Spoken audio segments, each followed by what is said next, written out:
just give a brief overview. Could you talk in detail about the entire case, how the FBI intruded your privacy, and even this Justice Department case that you alluded to?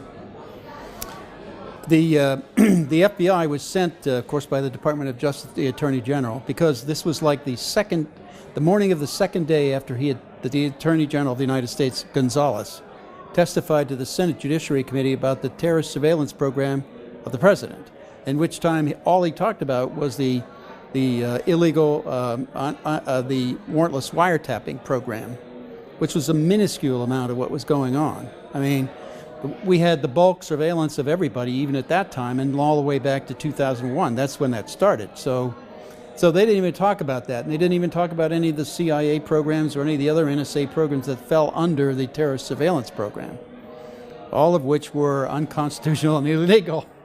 Some of it against international law and human rights and war crimes. Okay, so they were afraid, of course, that we would say something because we had a history of going to committees to tell them what was really true.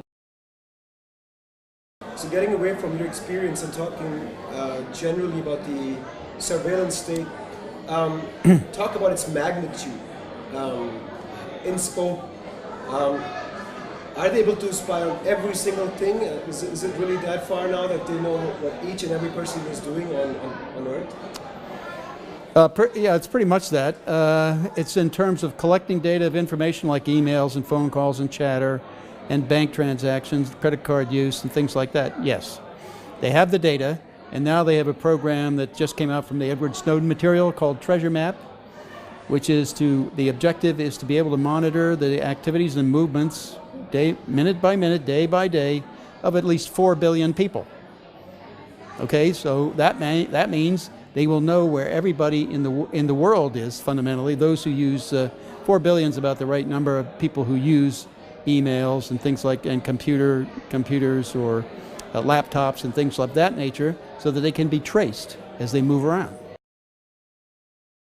So don't you think making privacy a central issue diverts people away from the problems that are before us, because the government is basically reacting in a manner that it foresees? Should we not focus on more economic issues and climate change instead of taking privacy as sort of the central issue?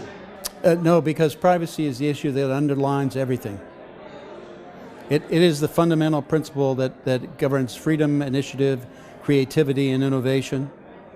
If you don't have that freedom, you get to be like East Germany or the Soviet Union, that becomes very stagnant. Civilization stops progressing. Even economically. Yeah, even economically, yes.